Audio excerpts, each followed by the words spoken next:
Welcome to my energy update. There is a lot in this video. Okay, so now let me just say, I could not resist doing a video on the 19th of November because today is a very significant day. It's where Pluto moves into Aquarius. And what does that mean? Well, it means that we are about to shift into fully moved, all soul parts on this side of the world, moving into the new timeline, leaving the old world behind. Happy days. So it's officially deemed as, astrologically, the first day that signifies the new age of Aquarius. Now, we have been gathering our soul parts over the whole of this year, getting ready to do the jump, right? So in a way, if you want to call it a line in the sand, Pluto in Aquarius is all about that, But what does it really signify? It signifies this brand new timeline, completely different consciousness.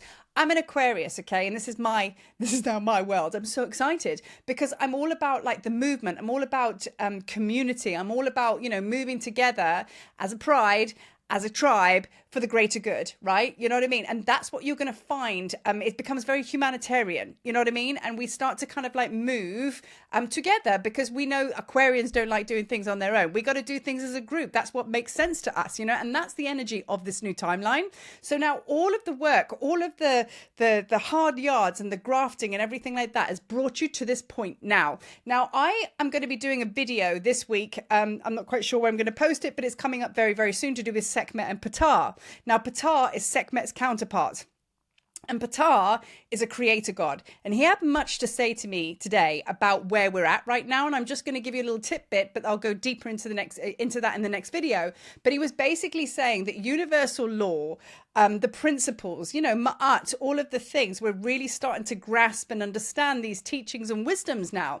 Now, because they have come into our forefront and we are actually talking about it a lot and we are starting to live by ma'at and we understand how manifestation works and all of the moving parts to it, it means that we have done enough shadow work, enough clearing to come into our truth, into our center, into our wholeness, which is where these universal laws and principles live, because that's our ancient wisdom. Our ancient self knows how to live by these principles to actually attain a very, very successful physical life, right? And the fact that we're talking about it and making sense of it, Ptah, was saying that you are now accessing the consciousness of what it is to be true, master manifestors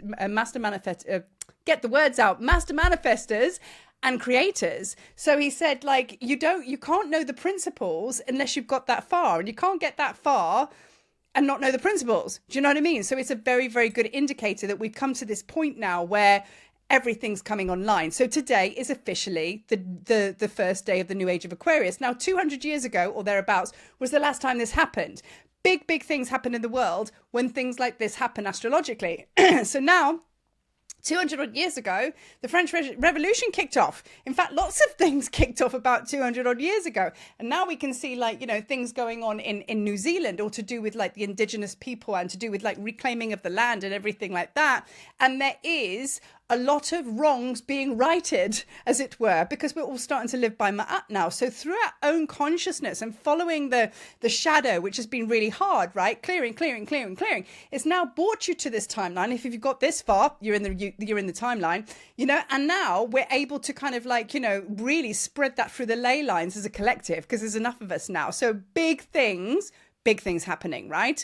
So clear my throat as we now dive into the post full moon in Taurus. Now, I have been very quiet because I've had to really come away from everything to come into my own inner world for me to be able to have enough silence and peace and stillness from everything to be able to make this transition in my own inner being into the next stage, into the next level. And you probably find that you've been feeling that energy just to pull back, just to go into a little bit of stillness. That's a good thing, right? Because it's that's where the presence is, right? So now the full moon came with one big gift, right? One big last gift, I think, actually, before we made the jump. So the Taurus moon, Taurus is about stability. It's about foundation. It's to do with your money. It's to do with systems and everything like that. It's quite orderly and foundational and very sort of this world, which is a good thing because the party's here, right? So Taurus came through and it was asking you, poking you to ask questions. How do you resource yourself? Meaning, how do you do your self-care? How do you feed yourself? How do you nourish yourself energetically and obviously physically? And also it's the same with your finances and everything like that. How does that work? And what the Taurus moon was actually saying, so super moon, we have to look at everything that we do now, because if we are not in creative pursuit of passion projects, then that ain't going to fly. So you're going to find a very, very difficult existence life when you're doing something you really, really hate, because it's completely out of alignment of what we're supposed to be doing right now. So Taurus kind of came in with a big snot squirt to kind of redirect us a little bit and say, right, okay, I went through a very, very dark few days actually of really being exposed to and I've underlined it here, the thing that has kept me in the dark for lifetimes. I've gone through the layers, gone through the layers, gone through the layers. And I went into the deepest part of self through this moon, and I got shown in no uncertain terms exactly where the crux of my shadow has been sitting all this time. And it's been like, wow. And as a result of that now, and that knowing and going through that last purge, it's now redirected me in everything that I do. I'm re-evaluating my systems in my life, how I show up here, how I can show up in different ways. Do you know what I mean? And I'm having a little bit of a reshuffle and a rethink to change the system, because unless you do that, you're just going to keep recreating the wheel, right? So that's what the Taurus moon basically did. It kind of like really shone a light on how, I suppose, how we live in the world. And is it working for us? I don't know. Was it for you? It definitely wasn't for me. So that had to go, right? So now we are now moving into, because now obviously Pluto is the planet of transformation, right? Aquarius is very humanitarian, and it's all about doing stuff in community and everything like that for the greater good, and so on and so forth. Transformation now is basically upon us. And when Pluto comes in, it ain't gentle. It's like kaboom, right? So now we're literally being drop kicked onto the next timeline.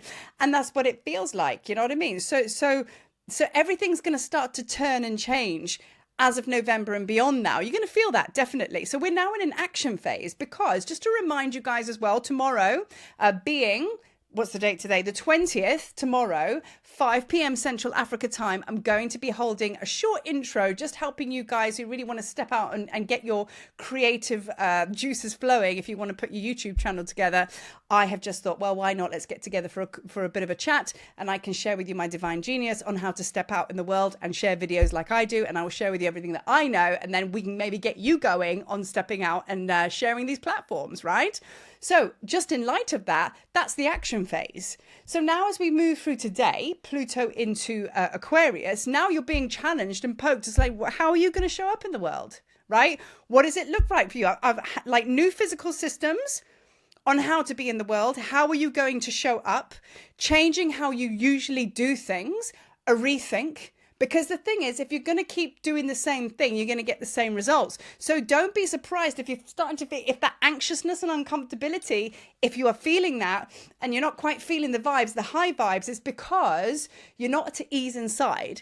So take a moment, take a breath, go into your presence, your quiet space, and ask yourself, okay, where am I not at ease inside?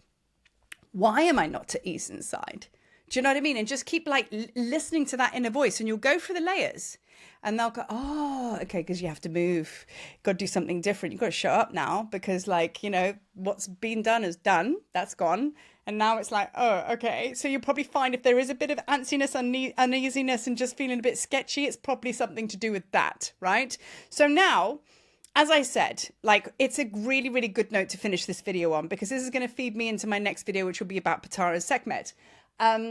So Ptah, like I say, is Sekhmet's counterpart, and they had a son between them called Nefertum.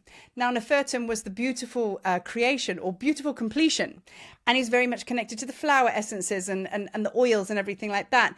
But he was also known to be Imhotep, and Imhotep was also Thoth, fun fact. But anyway, my point is the sacred triad of Ptah, Sekhmet, and Nefertum is really, really poignant for me to drop this into the end of the video here, because we're going to go into this in another video, because that's what the divine balance is. Remember, it's a triangle.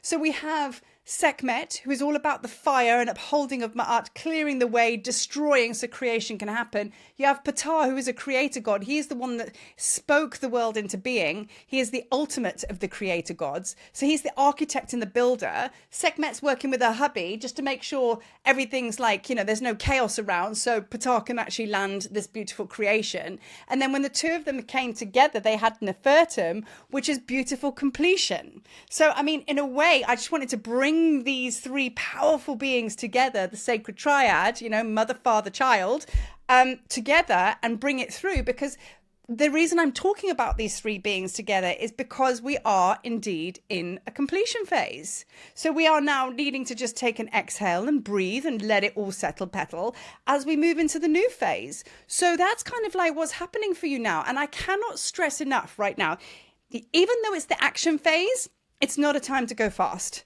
Allow November just to drift away, okay? Because basically December is going to be a completely different month. But, you know, like allow that space, the white noise to fall away, as Sekhmet would call it, the chaos, and just allow the stillness, because you want to receive and let the idea and guidance come in and flow into your space rather than being busy, right? So tomorrow when we do this creator call, I invite you to come along, because it's all about getting into your creative endeavors now and just really loving what you do without any agenda.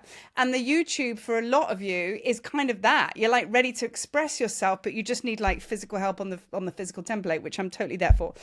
So I'm going to leave you with that. This is indeed my energy update. And yeah, not much else to say except breathe, ground, drink water, and allow the energy to just move through you, because this is a flipping exciting time to be alive. Intense, but exciting time to be alive. Anyway, as always, thank you for watching. Peace. So much peace.